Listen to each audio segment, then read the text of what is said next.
Hello everyone, welcome to my channel Sneha Garg. आज मैं आपको क्लास 9 चैप्टर 8 8.1 का क्वेश्चन नंबर 3 करवाने वाली हूँ। So let's start.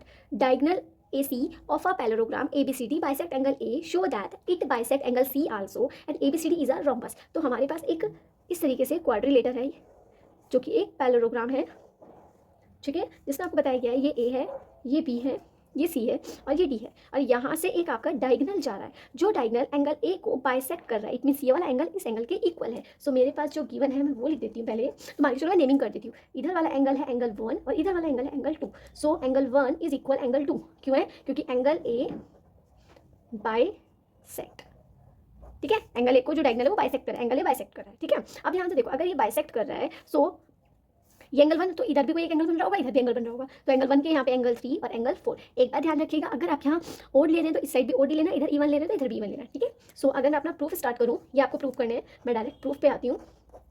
ध्यान से देखो, ये आपकी इक्वल है लाइंस, ठीक है। पैरेललोग्राम की अपोजिट साइड्स इक्वल होते हैं, पैरेलल होती हैं। तो angle 1 is equal angle 4।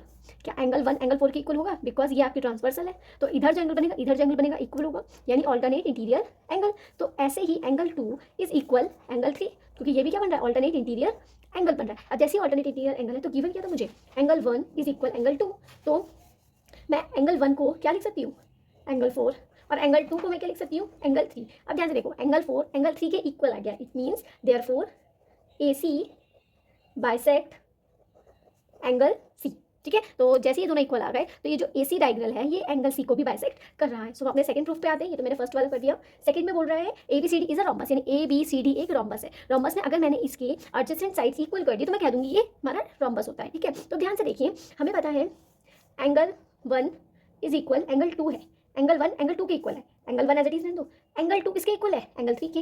Angle 3, तो अब एंगल 1 और एंगल 3 इक्वल हो गए। और आपने पढ़ा था इस एंगल के सामने जो साइड है और इस एंगल के जो सामने साइड है वो भी आपस में इक्वल होते हैं। इट मीन्स एंगल 1 के सामने कौन सा साइड है? BC इज इक्वल, और एंगल 3 के सामने कौन सा साइड है? AB। इसका आप रीजन क्या देंगे?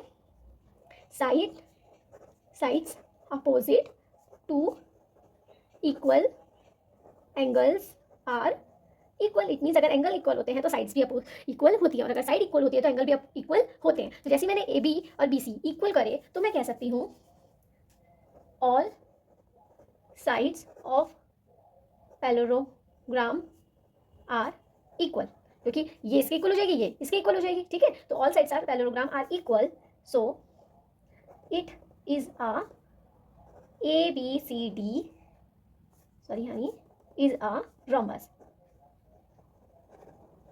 Hence, thank you.